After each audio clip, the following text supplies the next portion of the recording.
Ó Mãe Santíssima, intercedei por nós para que possamos bem compreender os ensinamentos de vosso Divino Filho, nosso Senhor e Salvador Jesus Cristo, e as explicações dos pais da Igreja. Ó Virgem Imaculada, ofereço-vos este trabalho e peço que abençoais aqueles que o ouvirem, e que seja para a maior honra e glória de Deus. Amém. Senhor onipotente, purificai o meu coração e os meus lábios. Vós, que purificastes os lábios do profeta Isaías com carvão em brasa, e dignai-vos, por tal modo, purificar-me com a vossa misericórdia, para que possa dignamente anunciar o vosso santo Evangelho. Por Jesus Cristo nosso Senhor. Amém. Senhor, abençoai-me. Que o Senhor resida no meu coração e nos meus lábios, para que anuncie digna e convenientemente o seu Evangelho. Amém. Evangelho de Nosso Senhor Jesus Cristo, segundo São Lucas. Jesus aparece aos apóstolos. E eles narraram os acontecimentos do caminho e como o haviam reconhecido na fração do pão. Falavam ainda quando ele próprio se apresentou no meio deles e disse: A paz esteja convosco. Tomados de espanto e temor, imaginavam ver um espírito. Mas ele disse: Por que estáis perturbados? E por que surgem tais dúvidas em vossos corações? Vede minhas mãos e meus pés, sou eu. Apalpai-me e entendei que um espírito não tem carne nem ossos, como estáis vendo que eu tenho. Dizendo isso, mostrou-lhe as mãos e os pés. E como por causa da alegria não podiam acreditar ainda e permaneciam surpresos, disse-lhes: Tendes o que comer? Apresentaram-lhe um pedaço de peixe assado. Tomou-o então e comeu-o diante deles. Últimas instruções aos apóstolos. Depois disse-lhes: São estas as palavras que eu vos falei quando ainda estava convosco. Era preciso que se cumprisse tudo o que está escrito sobre mim na lei de Moisés, nos profetas e nos salmos. Então abriu-lhes a mente para que entendessem as Escrituras e disse-lhes: Assim está escrito que o Cristo devia sofrer e ressuscitar dos mortos ao terceiro dia, e que, em seu nome, fosse proclamado o arrependimento para a remissão dos pecados a todas as nações, a começar por Jerusalém. Vós sois testemunhas disso. Comentários dos pais da Igreja. São Cirilo. Espalhada por todos os cantos a notícia da ressurreição, e porque estivessem os discípulos cheios de uma santa impaciência para rever o Divino Mestre, satisfaz-lhes o desejo, revelando-se enquanto buscavam e esperavam, e o faz claramente, sem dar margem a dúvidas. Falavam ainda quando ele próprio se apresentou no meio deles. Santo Agostinho. São João também relata esta aparição do Senhor depois da ressurreição, mas observa que Tomé estava ausente. Segundo Lucas, contudo, quando os 2 discípulos de Emaús entraram em Jerusalém, encontraram os 11 apóstolos reunidos. É preciso, portanto, admitir que Tomé saiu antes da aparição do Senhor, enquanto os apóstolos conversavam a respeito da ressurreição. De fato, a narrativa de São Lucas autoriza essa interpretação, a saber, de que Tomé os deixou enquanto conversavam, e que somente depois disso Nosso Senhor entrou no cenáculo. Ou talvez poder-se-ia dizer que estes 11 não eram aqueles que vieram a ser chamados de apóstolos, mas alguns que faziam parte do grupo numeroso de discípulos de Jesus Cristo. Contudo, como acresce São Lucas e os que estavam com eles, é preciso admitir que estes 11 com os quais os demais se acham reunidos deveriam ser os 11 apóstolos.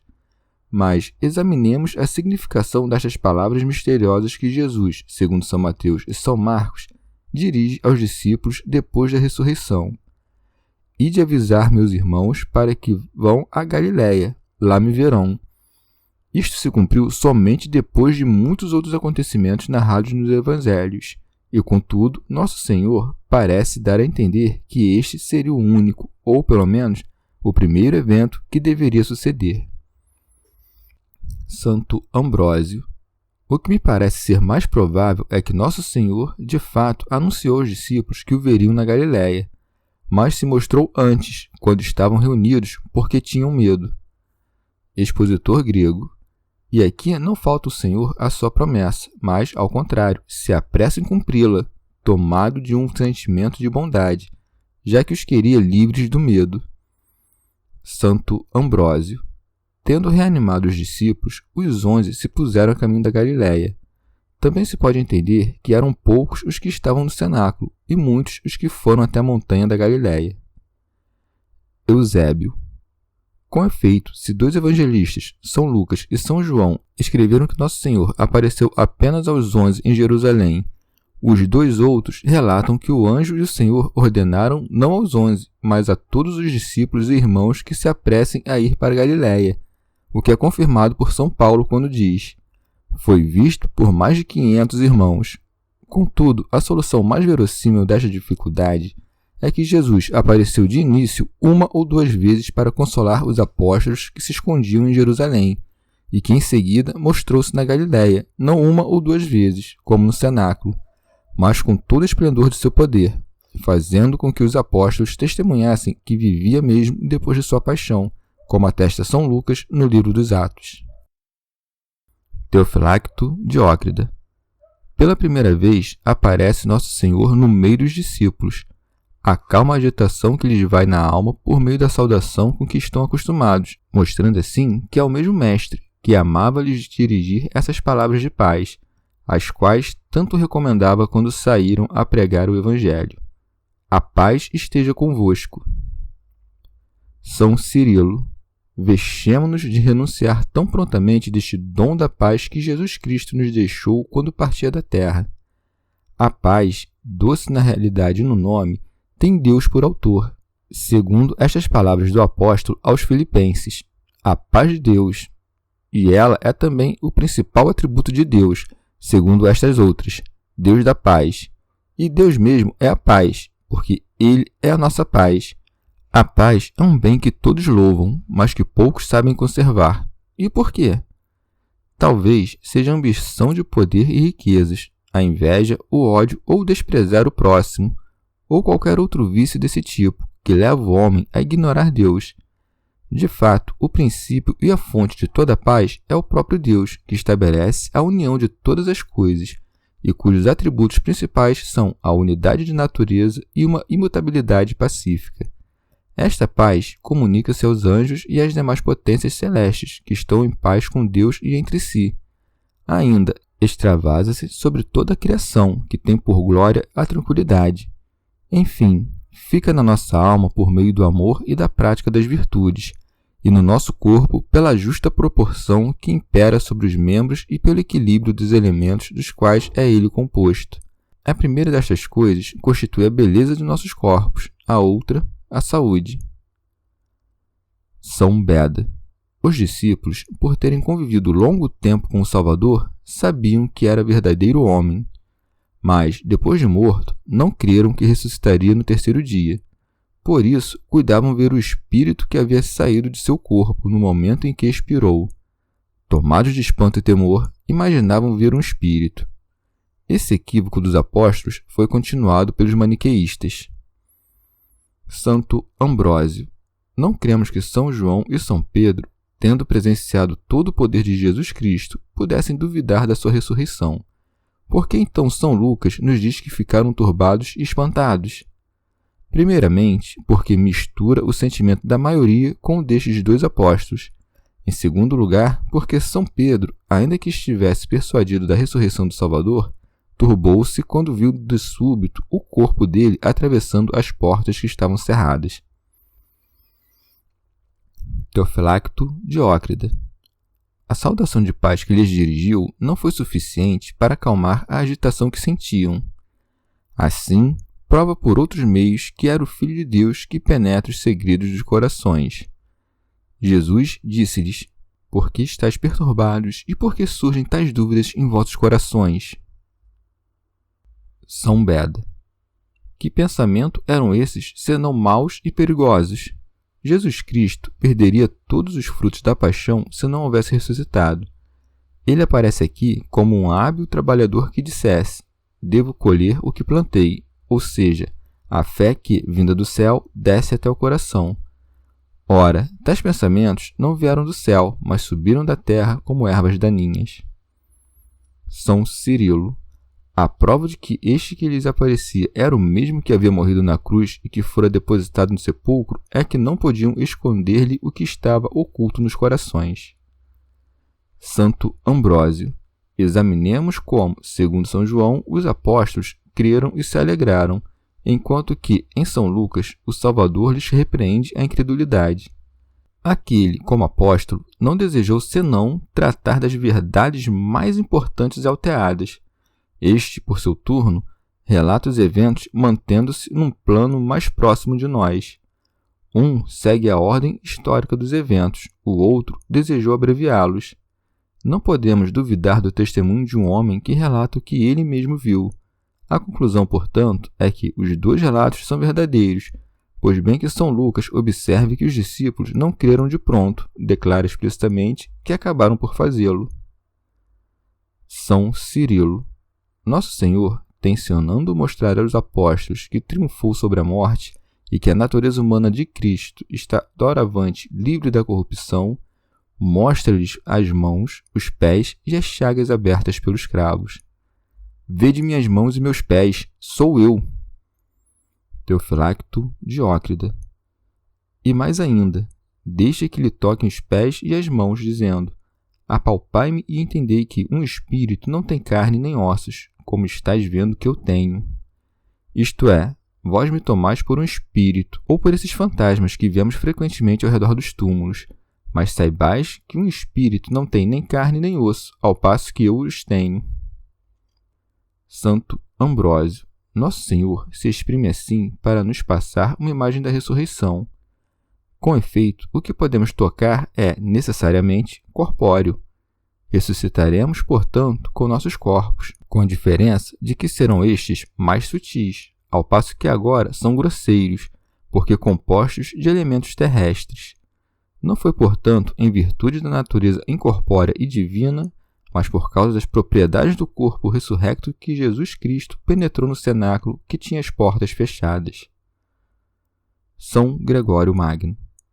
Quando nosso corpo estiver a participar da glória da ressurreição, não será impalpável, nem mais sutil que o ar, como queria Eustíquio, mas será a um só tempo sutil em virtude de sua recém-adquirida força espiritual e palpável, consequência da natureza corpórea.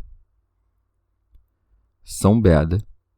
Viram nele claramente as marcas dos cravos. Segundo São João, mostrou-lhes também a marca que lhe ficou no flanco, aberta pela lança, para que essas cicatrizes curassem as feridas de suas dúvidas.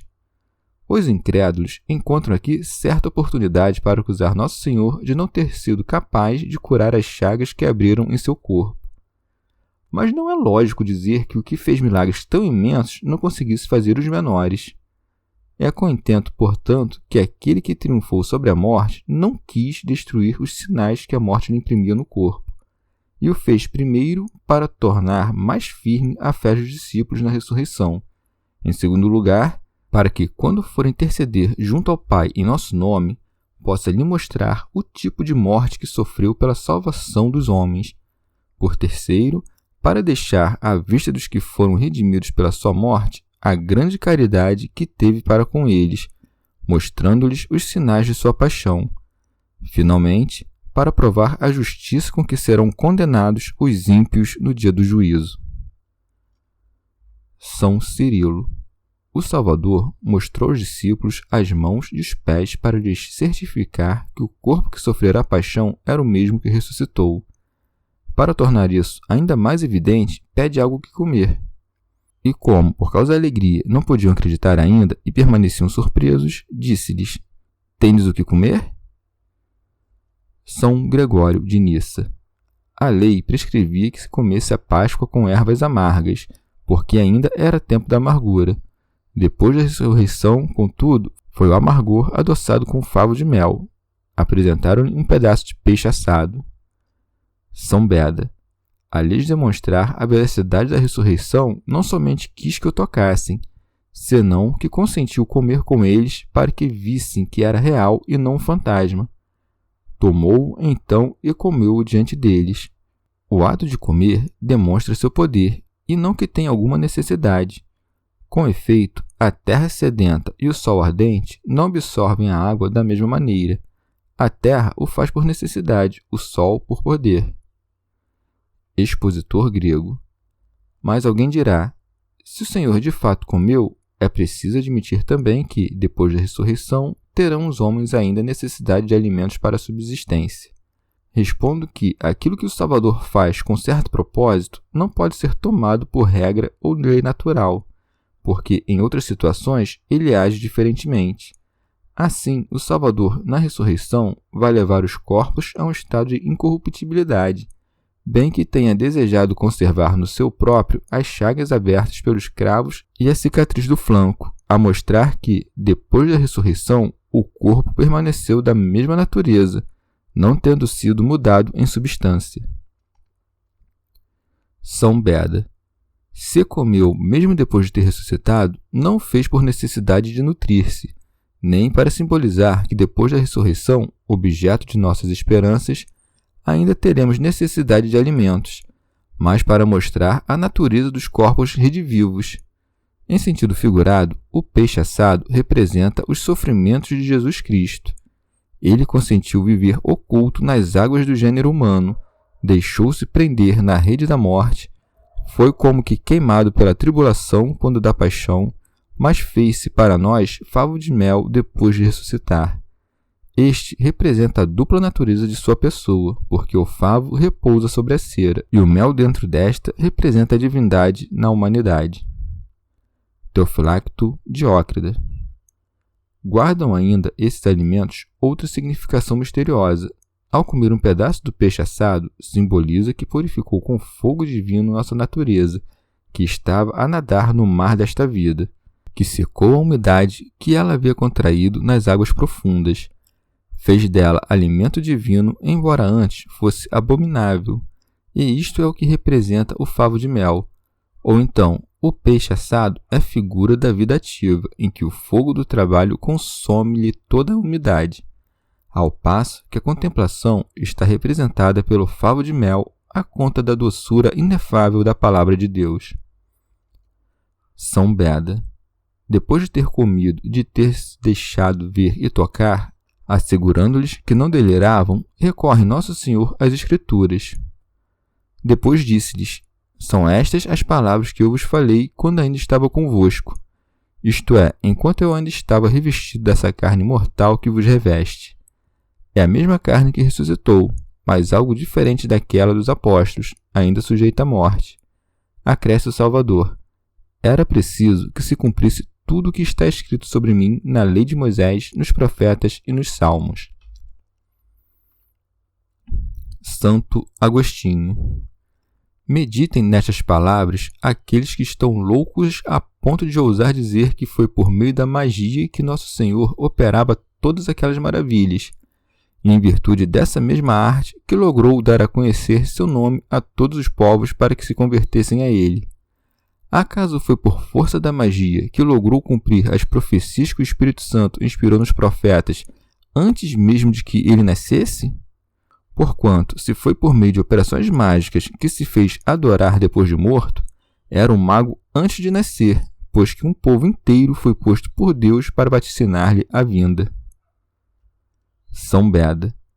Depois que Nosso Senhor se deixou ver e tocar e recordou-lhes do quanto diziam as Escrituras, abriu-lhes o entendimento para que entendessem o que liam. Então abriu-lhes a mente para que entendessem as Escrituras. Teofilacto Diócrida. Se eu não fizesse, como lograriam suas almas turbadas e vacilantes estudar os mistérios de Jesus Cristo? Ensinava-os também por palavras e disse-lhes: assim está escrito que o Cristo devia sofrer, isto é, no lenho da cruz. São Beda. Teria Jesus Cristo perdido todos os frutos da paixão se não tivesse verdadeiramente ressuscitado. Acresce: e ressuscitar dos mortos ao terceiro dia. Tendo estabelecido a verdade sobre seu corpo, confia-lhes a unidade da Igreja, e que em seu nome fosse proclamado o arrependimento para a remissão dos pecados a todas as nações. Eusébio. Com efeito foi dito: Pede-me e eu te darei as nações em herança. Importava, portanto, que todos os convertidos dentre os gentios fossem purificados, por meio da virtude divina, de todo o contágio e mácula, porque haviam sido contaminados com a malícia da idolatria do demônio, e como recém-convertidos, daquela vida detestável e impudica que levavam. Por isso acresce, e em que em seu nome fosse proclamado o arrependimento para a remissão dos pecados a todas as nações, porque todos que veem a verdadeira penitência recebem de sua graça o perdão das faltas, pela expiação das quais desejou dar sua vida. Teofilacto Diócrida. Em verdade, quando diz penitência e remissão dos pecados, quer referir-se ao batismo, que pela deposição das culpas passadas obtém o perdão. Mas como poderia o batismo ser ministrado apenas em nome de Jesus Cristo, quando Alhures ele próprio ordena que fosse em nome do Pai, do Filho e do Espírito Santo?